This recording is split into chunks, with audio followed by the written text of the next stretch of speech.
there was never a time I was walking alone, figuratively and literally. Never a time. Where is that?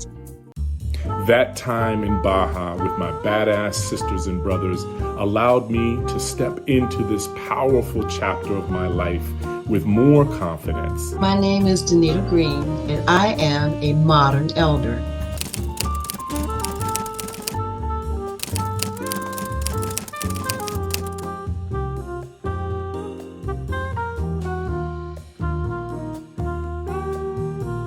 Hi, everybody. My name is Danita Green, and I am a modern elder.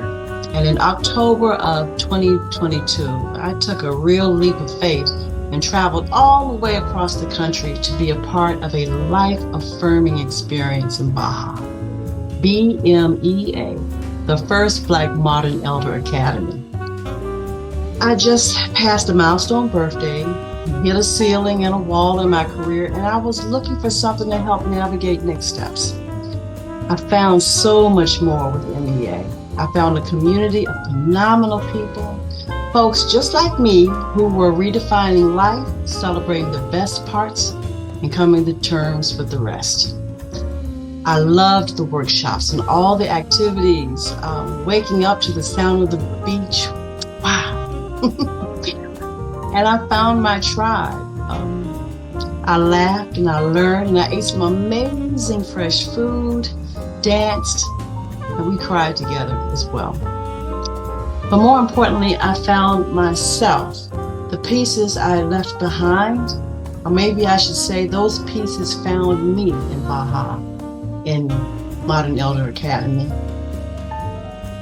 And I realized that growing up can be hard and midlife can be challenging.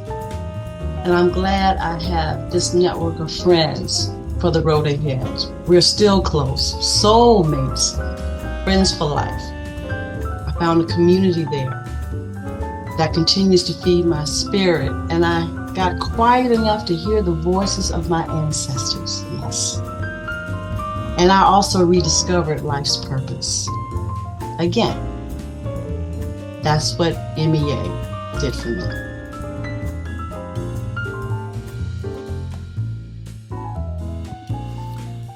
Greetings.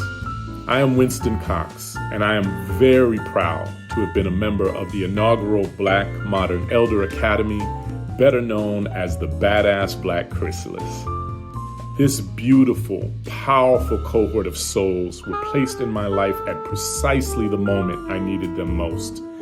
I found myself quickly trusting and determining together we would mold a vision of dignified elderhood that honors our ancestors. The 5 sisters that led us created a warm and safe, yet challenging container within which we had the time to honor each other's richness and the diversity of our journeys. That time in Baja with my badass sisters and brothers allowed me to step into this powerful chapter of my life with more confidence that indeed we stand upon the shoulders of giants and that we can take up the mantle of leadership that they have so graciously passed on to us. Ashe. Monty Woody, and my experience and my expectations for the Black Modern Elder Academy, I'll share. My expectations were that I'd be around a group of Black folks. Who doesn't like that? I'd be around a group of Black folks and be just embraced. So that was my only expectation. But my experience exceeded that little bit of, I'm going to connect with my tribe. What tended to happen when I first walked up is that a guy came up and said, "Hi, my name is Greg. I'm so glad you're here." The group was having lunch. I was so glad I was there too. He made me feel welcome. And conversation kind of ceased while everyone said, "Hello, hi, welcome." That was the first step in me knowing that this was going to be a great experience as a Black woman, as a Black elder, and as a Black lesbian.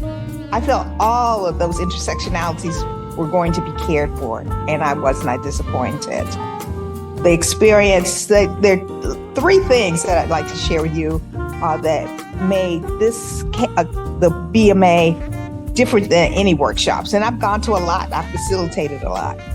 The first one was, it was a safe, enveloping, welcoming space. You could feel it. You know how the rooms have energy? You could feel that safety. And as people came in, you could feel the safety and the openness. That's the first part. I knew I was home. I had met my tribe. The second part was I had been there like 2 days, and some sisters put together some money for me to have a massage. Who does that? They just read my soul, and I had the best massage. And the third thing I want to share is that toward the end, I think it was one day before we ended, I said, well, you know what? I would really like to do the yoga. But you see, I'm a big girl, and I was not sure if I would fit doing yoga, because most of the folks going were little, they exercise, they just looked grand. But you know how things happen, and the yoga instructor and I were sitting in the same space, and I told him my concerns. He said, no, come on, we'll do that. You're going to be fine. We'll do that. And so another woman said, I'll walk with you. There was never, and let me say this, there was never a time I was walking alone, figuratively and literally. Never a time. Where is that? But to end, I did go to the yoga. It was fantastic. I was helped down and I was helped up. It was just amazing, but the meditative state that I got to experience was just amazing, which says to me, all the activities were thought about with intentionality for me